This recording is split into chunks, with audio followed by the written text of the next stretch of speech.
নীরব নিস্তব্ধ নিঝুম রাতে ছোট্ট একটি কুটিরে শুয়ে আছেন বিখ্যাত তাপস ইব্রাহিম ইবনে আদম রহমাতুল্লিল আলাইহি।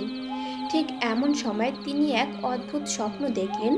কে যেন তাকে লক্ষ্য করে বলছে, হে আদম, তোমার বেলায়েতের মাকামকে আরো উঁচু করার উদ্দেশ্যে বলখের বাদশার একমাত্র রাজকন্যা কুলে জান্নাতের সাথে তোমার বিবাহ ঠিক করা হয়েছে।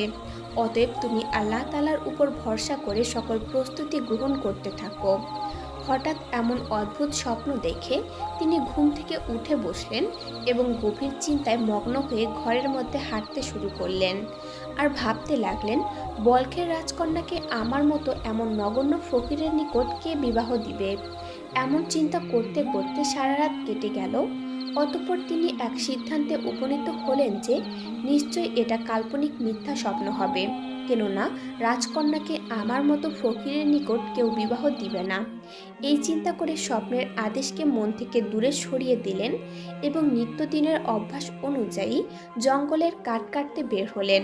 জনমানবহীন গভীর জঙ্গলে বসবাসকারী দরবেশ আধামের অভ্যাস ছিল, তিনি সারাদিন জঙ্গলে কাঠ কাটতেন এবং রাত্রিবেলায় সারা রাত আল্লাহ তাআলার ইবাদতে কাটিয়ে দিতেন।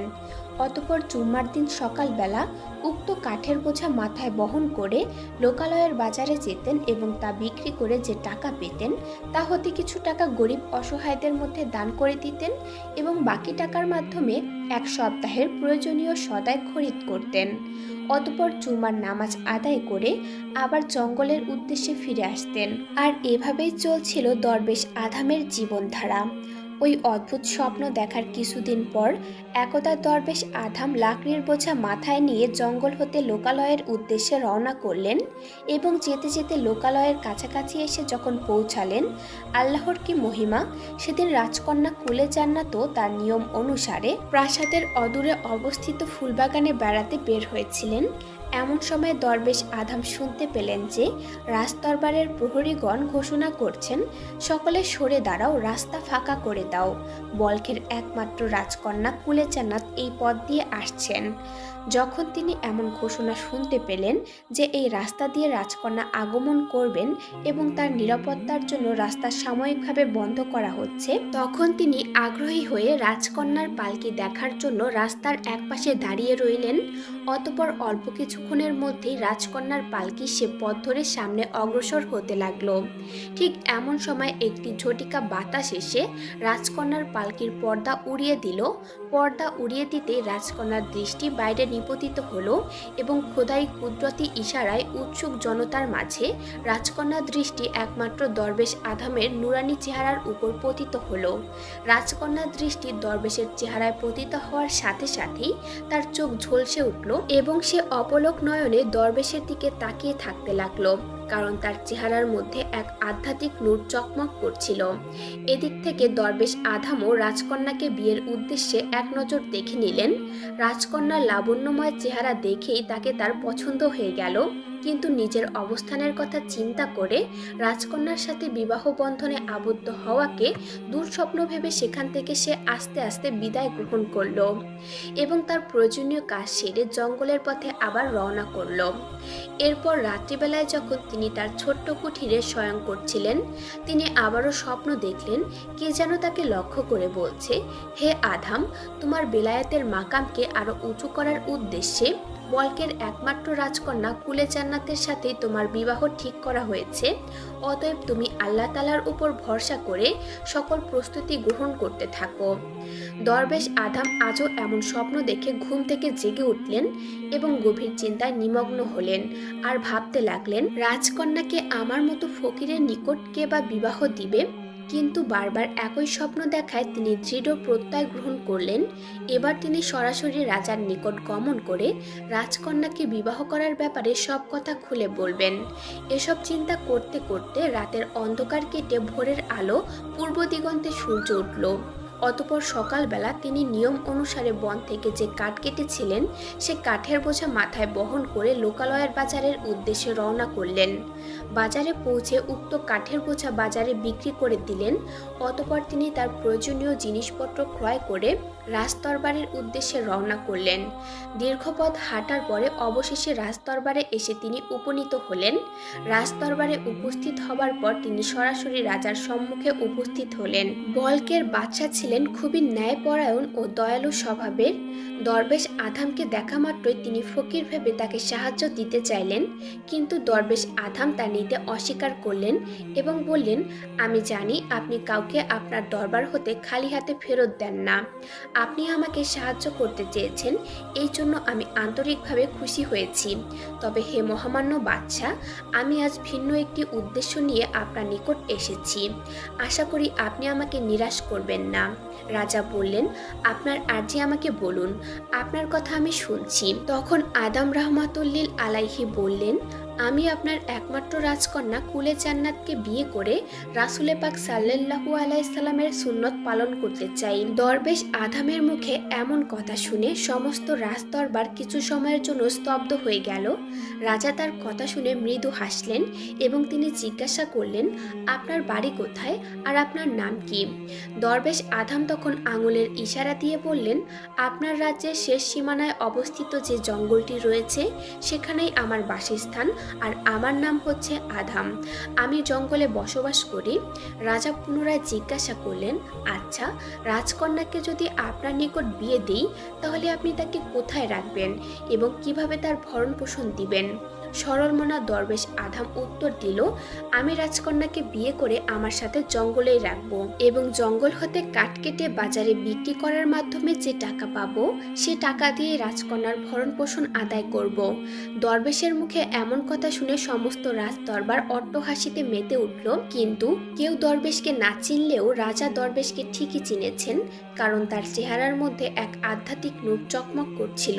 তাই রাজা রাগান্বিত না হয়ে দরবেশ আধামকে বললেন, আমি এই বিষয়ে ভেবেচিন্তে পরে আপনাকে জানাবো, এখন আপনি আসতে পারেন। দরবেশ আধাম বললেন, হে মহামান্য বাদশা, আমি কবে আসব? আপনি যদি নির্দিষ্ট দিন তারিখ বলে দিতেন তাহলে আমি অবশ্যই সেদিন আপনার নিকট আসব এবং আপনার উত্তর নিয়ে যাব। দরবেশের কথা শুনে বাদশা বললেন ভীষণ বিপদে। তিনি কি থেকে কি করবেন কিছুই বুঝে উঠতে পারছিলেন না। অবশেষে তিনি বলেই ফেললেন, আপনি আগামী জুম্মার দিন রাজদরবারে আসবেন এবং আমার সাথে সাক্ষাৎ করে আপনার প্রস্তাবের উত্তর নিয়ে যাবেন। অতঃপর দরবেশ আধাম সালাম বিনিময় করার মাধ্যমে রাজদরবার থেকে বিদায় গ্রহণ করলেন। এদিকে রাজদরবার শেষ হলে রাজা চিন্তিত অবস্থায় সরাসরি খাসকামরায় গমন করলেন। আজ তিনি কারো সাথে কথা বলছেন না, কি যেন এক মহা চিন্তায় তাকে বিভোর করে রেখেছে। একটু পরেই তার খাসকামরায় আগমন করলো তার স্ত্রী। রাজাকে ভীষণ দেখে সে জিজ্ঞাসা করলো, আপনার আজ কি হয়েছে? আপনাকে কেন এমন দেখাচ্ছে আর কারো সাথে আপনি কথা বলছেন না কেন? রাজা তখন উত্তর দিল, আজ শাহী মহলে এক দরবেশ আগমন করে আমাদের একমাত্র কলিজার টুকরা কুলে জান্নাতকে বিবাহ করার প্রস্তাব দিয়েছে। এই জন্যই আমি চিন্তিত আছি। একমাত্র কলিজার টুকরা কুলে জান্নাতের বিয়ের কথা শুনে রানী চমকে উঠলেন এবং বলা শুরু করলেন, আপনি ওই দরবেশকে কি উত্তর দিয়েছিলেন? রাজা তখন বলল, দরবেশের পক্ষ থেকে প্রস্তাব শুনে আমি চিন্তায় পড়ে যাই। তাকে যদি খালি হাতে ফেরত দিই তাহলে আল্লাহ তাআলা আমাদের উপর নারাজ হবেন, আর যদি তার সাথে আমাদের মেয়েকে বিয়ে দিই তাহলে সকল জনগণ আমার উপর অসন্তুষ্ট হবেন, কেননা রাজকন্যার সাথে রাজকুমারের বিয়েই মানানসই হয়। একজন দরবেশের সাথে রাজকন্যার বিয়ে কখনোই মানানসই হতে পারে না। দরবেশের প্রস্তাব শোনা মাত্রই আমি চিন্তিত হয়ে পড়লাম।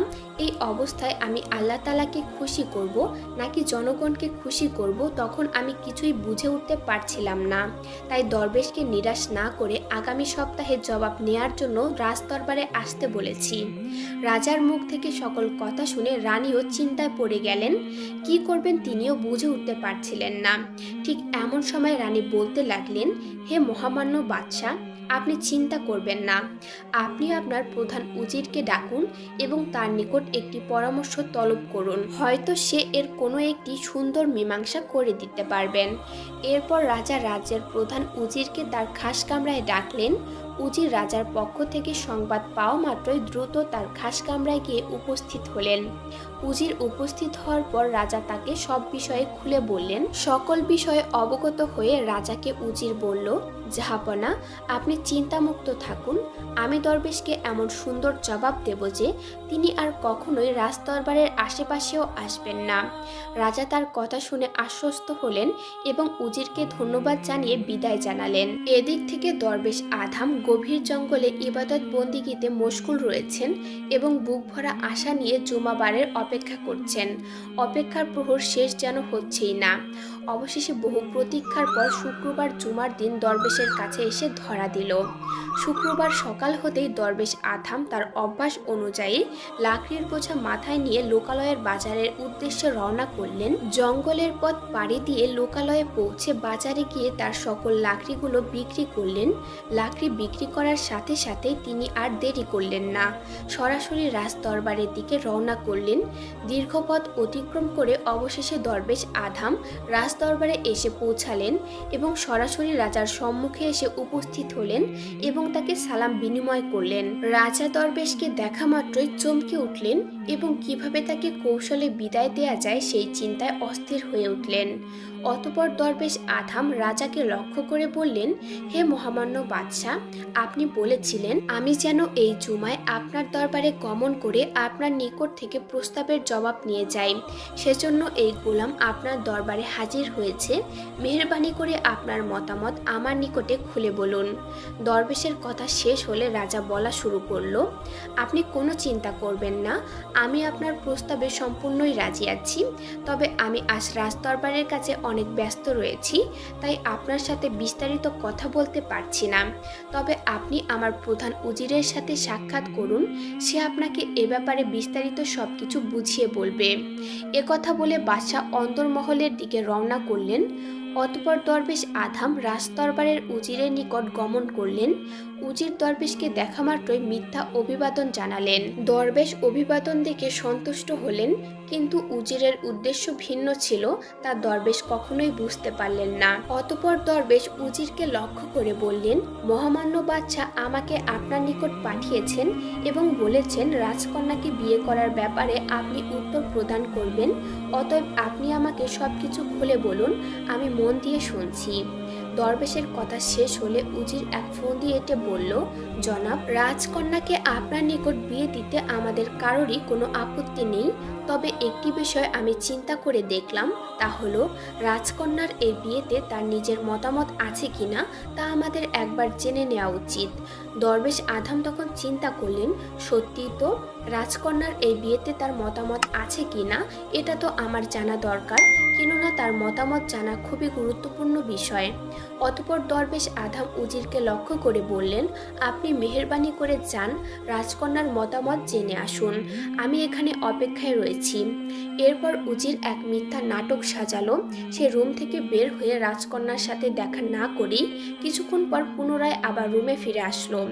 উজির রুমে ফিরে আসার পর দরবেশ তাকে বলল, রাজকন্যা কি মতামত প্রকাশ করেছে? সে কি এই বিয়েতে রাজি আছে নাকি রাজি নেই? আমাকে বিস্তারিত বলুন। উজির বলল, রাজকন্যার নিকট আপনার প্রস্তাব রাখার সাথে সাথেই সে সম্মতি প্রকাশ করেছে, তবে একটি শর্ত দিয়েছে। সেই শর্ত যদি আপনি পূরণ করতে পারেন তাহলে আপনার সাথে সে বিবাহ বন্ধনে আবদ্ধ হতে তার কোনোই আপত্তি থাকবে না। দরবেশ আধাম বললেন, হে মহামান্য উজির, রাজকন্যা কি শর্ত দিয়েছে আমাকে খুলে বলুন, আমি চেষ্টা করব তার সকল শর্তগুলো পূরণ করে দিতে। উজির বলল, রাজকন্যার নিকট একজোড়া মহামূল্যবান মুক্তা রয়েছে। সে বলেছে যে ব্যক্তি অনুরূপ আরেক জোড়া মুক্তা এনে দিতে পারবে তার সাথেই সে বিবাহ বসবে। অতএব আপনি যদি আরেক জোড়া মুক্তা জোগাড় করে দিতে পারেন তাহলেই রাজকন্যা আপনার সাথে বিবাহ বন্ধনে আবদ্ধ হবে এবং আমাদেরও কোনো আপত্তি থাকবে না আপনার হাতে রাজকন্যাকে তুলে দেওয়ার ব্যাপারে। দরবেশ উজিরের মুখ থেকে এমন কথা শুনে চিন্তিত হলেন। তারপরেও মনে শক্তি নিয়ে বললেন, আচ্ছা ঠিক আছে, তবে সেই মুক্তাচূড়া যদি একবার আমি না দেখি তবে তার অনুরূপ মুক্তা আমি কিভাবে জোগাড় করব? মেহেরবানি করে সেই মুক্তাচূড়া আমাকে দেখার ব্যবস্থা করে দিন। উজির তখন বলল, হ্যাঁ, আপনার কথা যুক্তিসঙ্গত। আপনি অপেক্ষা করুন, আমি এখনই সে মুক্তাজোড়া আপনার নিকট নিয়ে আসছি। এই কথা বলে সে অন্দরমহলের দিকে রওনা করলো এবং কিছুক্ষণ পর একজোড়া মুক্তা হাতে নিয়ে রুমে ফিরে আসলো এবং বলল, দেখুন, এটাই সে রাজকন্যার মুক্তা। অতঃপর দরবেশ আধাম উজিরের হাত থেকে সে মহামূল্যবান মুক্তা নিয়ে ভালোভাবে পর্যবেক্ষণ করে দেখলেন এবং বললেন, আমি আল্লাহর উপর ভরসা করে বলছি, আপনি আমাকে কয়েকদিন সময় দিন, আমি অবশ্যই আরেক জোড়া মুক্তা সংগ্রহ করে নিয়ে আসব।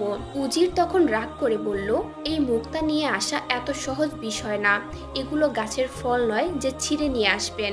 এই মুক্তাগুলো এতটাই দুর্লভ যে শুধুমাত্র রাজা বাদশাদের কাছেই এগুলো থাকে, অন্য কোনো জায়গায় এগুলো পাওয়া যায় না।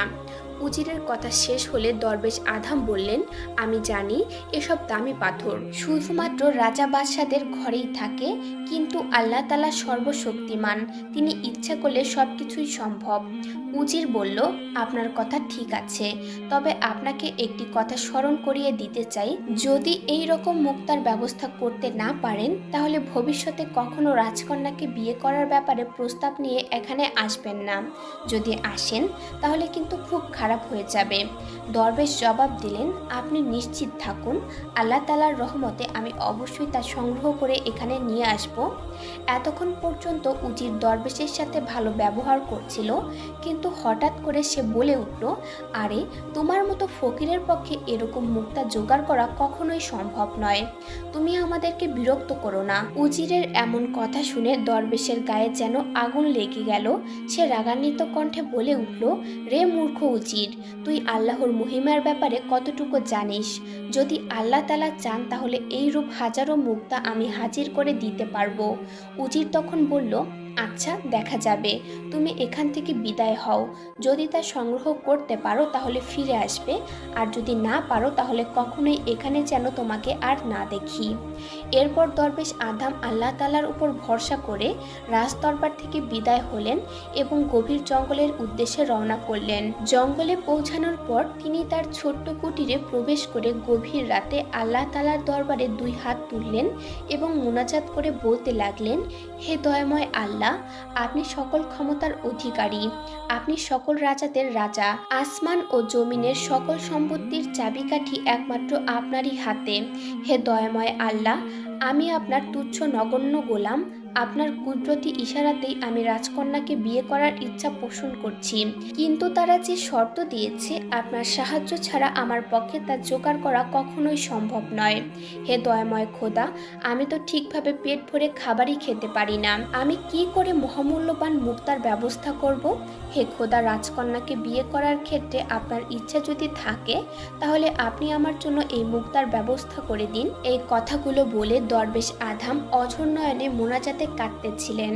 মোনাজাত শেষ করে সে তার বিছানায় শয়ন করলেন। শয়ন করার কিছুক্ষণ পরেই তিনি স্বপ্ন দেখলেন যে হযরত খিজির আলাইহিসসালাম তার ঘরে তাশরিফ নিয়েছেন এবং তাকে লক্ষ্য করে বলছেন, হে আধাম, তুমি চিন্তিত হইও না, আল্লাহ তাআলা রাজকন্যাকে তোমার নসিবে রেখেছেন এবং তুমি মনোযোগ সহকারে শোনো।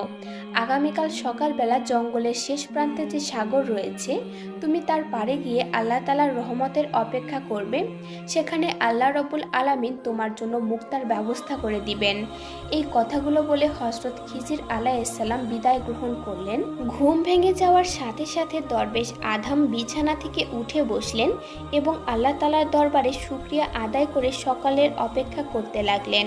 অপেক্ষা করতে করতে রাতের অন্ধকার দূরভূত হয়ে সকালের সূর্য পূর্ব দিগন্তে উদিত হলো। সকাল হওয়ার সাথে সাথে দরবেশ আধাম আর দেরি করলেন না। জঙ্গলের পথ পাড়ি দিয়ে তিনি জঙ্গলের শেষ প্রান্তে সাগর পাড়ে গিয়ে উপস্থিত হলেন। সাগর পাড়ে উপস্থিত হতেই দরবেশ আধাম লক্ষ্য করলেন যে আল্লাহ তাআলার কুদরতি ইশারায় সমস্ত সাগর পাড় অনুরূপ মণিমুক্তা দ্বারা ভরে আছে এবং তার আলোয় সমগ্র জায়গাগুলো চকচক করছে। যে মুক্তাগুলো রাজা বাদশা ব্যতীত কোনো জায়গায় পাওয়া যায় না, এমন দুষ্প্রাপ্য দুর্লভ মুক্তা ধারা সমগ্র সাগর পাড়কে ভরে যেতে দেখায় দরবেশ আধাম নিজেকে আর নিয়ন্ত্রণ করতে পারল না। তিনি সিজদায় পতিত হয়ে আল্লাহ তাআলার দরবারে শুকরিয়া আদায় করলেন। ঠিক তখনই গায়েব থেকে আওয়াজ আসলো, গায়েব থেকে বলা হলো, হে আধাম, আমি তোমার প্রতি সন্তুষ্ট রয়েছি। তুমি সেজদা থেকে মাথা উত্তোলন করো এবং তোমার যে পরিমাণ মুক্তা নেওয়ার প্রয়োজন এখান থেকে নিয়ে যাও। গায়েব থেকে আওয়াজ শোনা মাত্রই দরবেশ আধাম সিজদা থেকে মাথা উত্তোলন করলেন এবং তার থলিতে ভর্তি করে অনেকগুলো মণিমুক্তা নিলেন। মণিমুক্তা নেয়ার সাথে সাথেই তিনি আর বিলম্ব করলেন না, সোজা রাজদরবারের উদ্দেশ্যে রওনা করলেন। প্রিয় দর্শকবৃন্দ, ভিডিওটি দীর্ঘ হয়ে যাওয়ায় প্রথম পর্বটি আমরা এখানেই শেষ করছি। ইনশাল্লাহ আপনাদের সাথে দেখা হবে দ্বিতীয় পর্বে।